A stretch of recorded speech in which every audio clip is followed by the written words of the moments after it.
Hello and welcome back to the channel. I just thought I'd do another video which could potentially save you hundreds of pounds. You might be wondering why I've got a Land Rover Freelander here. Personally not one of my favourite cars, but would anybody like to guess, this is a 2-litre diesel BMW engine, would anybody like to guess how much the road tax is for this car? Have a guess.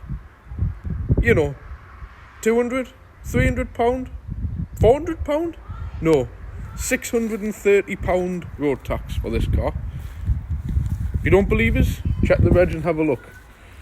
And there's a reason why, and this is why I want to do a video like this, because that is a grey area in the DVLA database for taxing vehicles. Any car which was registered after the 23rd of March 2006, which this car was by literally a month, if the figures go above a certain amount, you go into tax band L and K. So obviously K is 615 and L is 630.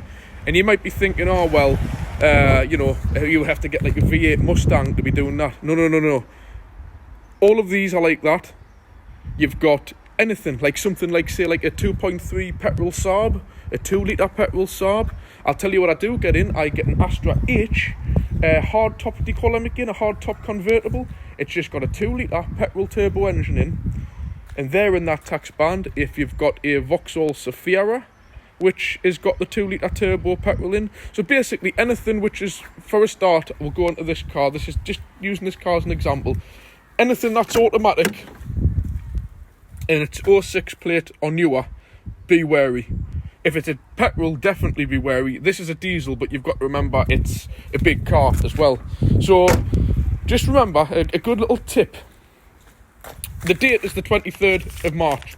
So if this car was 1 month older, it would only be £300 tax. For the sake of a month. So just remember, 23rd of March is a rule, bar 23 days into March. Anything up to 55 plate, you're safe. Anything 06 plate, unless you're within them 23 first days of March, it's going to be £600 tax.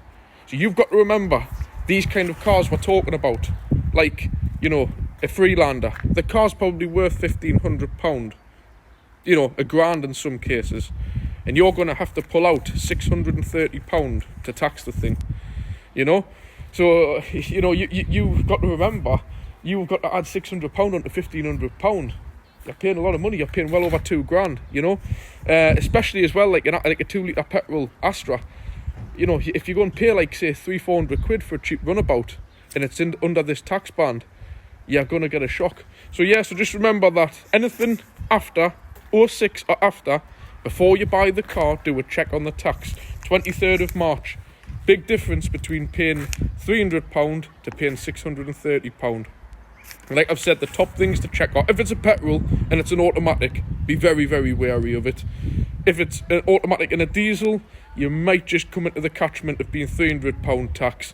But if it's a bigger car like this and it's an auto, like something like a Range Rover Sport or like a Discovery or something like that, they'll all be in that, unless they've done any changes. But if this car is, the other ones will be.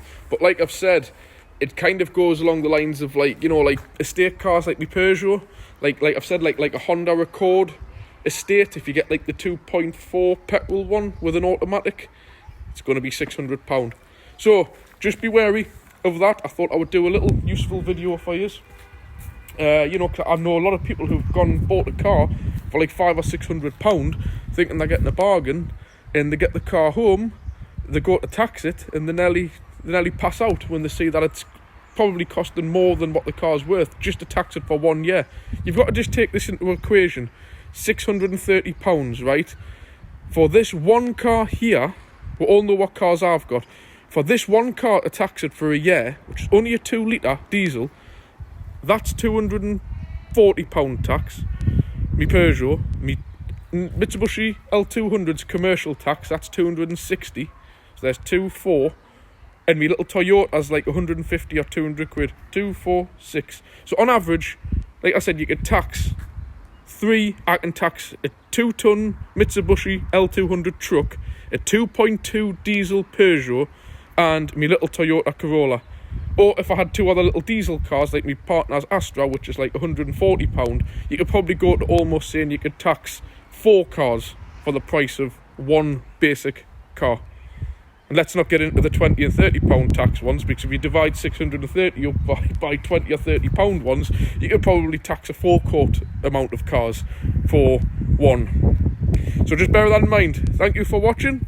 Like, subscribe, comment. You know, if you know anybody who's looking for a car, just share this information, and it will save them a lot of money. Because if you go and buy the car and you find out it's that much tax, you can't really go shouting at the previous owner for not telling you. But always be wary if you find an 06 plate car or a little bit newer, which is very, very cheap, and somebody's just bought it and they've only had it for a couple of days and they're selling it, making the excuse of, the favourite one is, they bought it for their wife and their wife doesn't like it, so they're selling it. No, it's because they bought it and they found out the tax is £600 and they're not willing to pay it. Unless you've got disabled tax, then you're fine. You get it for free. It's about the only way around these cars work for people, if you have the disabled tax, which is free, or trade plates. But you can't drive around doing your shopping with trade plates on, so you know, that's that. So yeah, like, comment, subscribe, and I'll catch you in my next video. Thanks for watching. Bye.